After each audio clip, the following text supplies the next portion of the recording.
Hi, I'm Ahmed Kamal. My pronouns are he, him, and I'm in 2B of Mechatronics. I'm the Mental Health Commissioner, and I want to talk to you about mental health and wellness.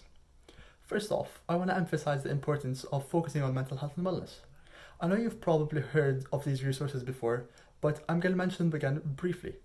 Mates is a peer to peer support service offered to all students, and it's currently operating both online and in person. Counseling Services has certified counselors and they offer one time appointments, recurring appointments, and emergency appointments. They can help counsel you on anything that you're going through, as well as offer some actionable techniques and strategies.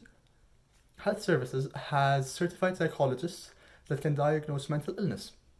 A comprehensive list of the resources and what they do is available on the NSTOC website.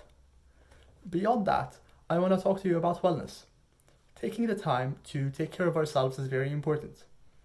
Ideally, that's 8 hours of sleep, 3 meals a day, and plenty of exercise. Realistically, this will not always be the case, but do try to get at least 6 hours of sleep a night, and definitely don't let the average number of hours you sleep become less than 6 hours. Also, taking the time to de-stress can do wonders. Often taking time off to de-stress can actually improve your studying and grades. Take a break from your computer. Go on a walk. Read a book. Call friends. Cook a meal. Sew something. Exercise. Or pretty much any other hobby you like. Doing this will actually improve your experience so much better.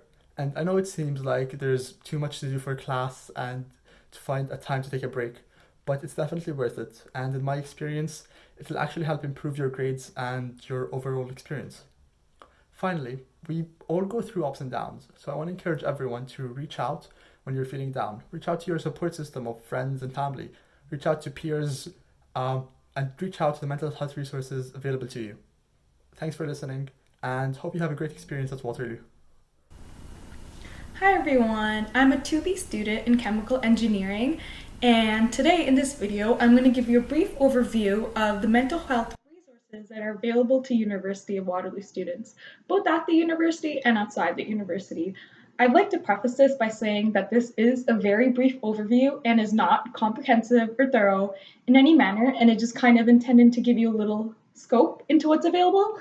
For a much more comprehensive guide with more information, more resources, and details on how you can specifically access them, I would highly recommend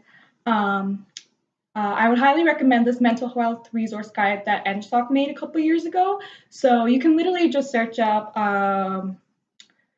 NSTOC mental health guide on mental health, U Waterloo, and it will be one of the first links to pop up. And you can search it up, and it's like a 19-page document with all of the resources listed and like very specific details on how to access. So I'd recommend that.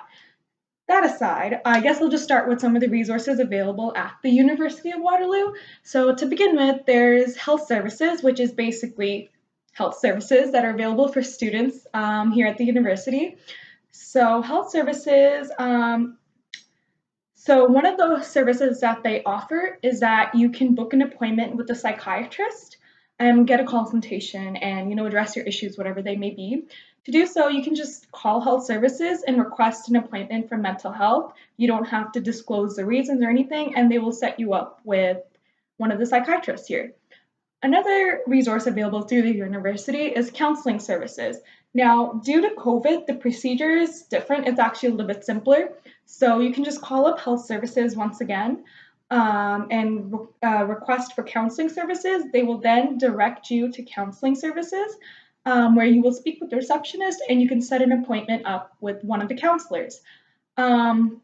Now, for every student, you get 6 free sessions a year. So however you want to space them up is up to you, or even if you want another session. So it's very simple, like I said, just call up health services, ask for to be hooked up with counseling services, and then request an appointment.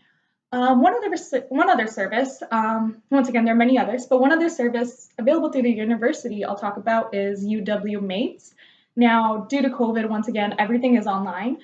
But Mates is basically a student, a one-on-one student, like a talk session. These students that volunteer for Mates, they're trained extensively through clinical psychologists at UW Health Services. So to set up an appointment, you just go to the UW Mates website, and currently they're offering Skype sessions, and you just have to email them to set up an appointment. Now, for some of the resources available outside the university, so there's a lot of helplines available, and once again, to see the comprehensive list, just go to the UW NSOC Mental Guide How To. So some of the helplines, specialize in dealing with crises. Some, help those affected by sexual assault, and there's also helplines that, such as Empower Me, that's basically they handle all types of problems, big or small, so crises or day-to-day problems. So if you call Empower Me, you can just have basically you'll get free sessions with a counselor. So unlike Waterloo Health Services, these sessions are limited and are available to Waterloo and Laurier students. So another resource. Aside from that, there's also the Grand River Hospital in Kitchener, and that if there's ever any sort of medical emergency or any pressing issue, you can always call the hospital and they will take care of you. So I hope this video was helpful in giving a brief overview of some of the resources available. Like I said, there's much more comprehensive guides, so go check out those if you're interested in any of these. I hope this video was helpful, and I hope everyone is staying safe and taking care of their mental health. Hi everyone, my name is Lisa, my pronouns are she, her, and I'm a 3B Nano student, and I'm here to talk about my experience with mental health and mental illness as a student here. Firstly, I'd like to bring your attention to where I'm sitting. I'm currently sitting outside of Engineering 2, which is where our undergraduate office is, the first year office is, and where engineering counseling is located. So I've struggled with my mental health, not just in university, but as a high school student too, and in my time here, I've used many of the mental health supports available. I've been seeing a counselor here through counseling services for my generalized anxiety disorder and depression ever since I was in first year. I remember feeling like my mental health wasn't bad enough to deserve to see a counselor, and like I was taking help away from someone who needed it more. But this isn't true. Counselors are there to help with anything that is distressing you, whether you have a diagnosed mental illness or not, and I'm incredibly grateful that I connected with a counselor when I did, because when my mental health deteriorated, I knew where to go for help. I've also used services offered by Mates many times. They are a peer counseling service that helps with things like exam and interview stress and social stressors such as relationships. They are very accessible, but if you go to them with severe mental health issues, they will redirect you to counseling services to be seen by a professional. I really want first years to know that even if you struggle with your mental health, you can still find success here and have a good university experience. In first year, I struggled immensely with anxiety that caused me to isolate myself. I stopped eating, I had panic attacks, I stopped going to class for about 2 weeks, sometime in 1B when it got really bad, and now I'm in third year and I'm doing a lot better. I take medication for my depression and I still see a counselor. I still have anxiety attacks and I struggle to get out of bed sometimes, but the important thing is that I've gotten a lot better and you can get better too, and that in spite of my struggles, I've found comfort, care, and belonging here because I've been able to ask for help.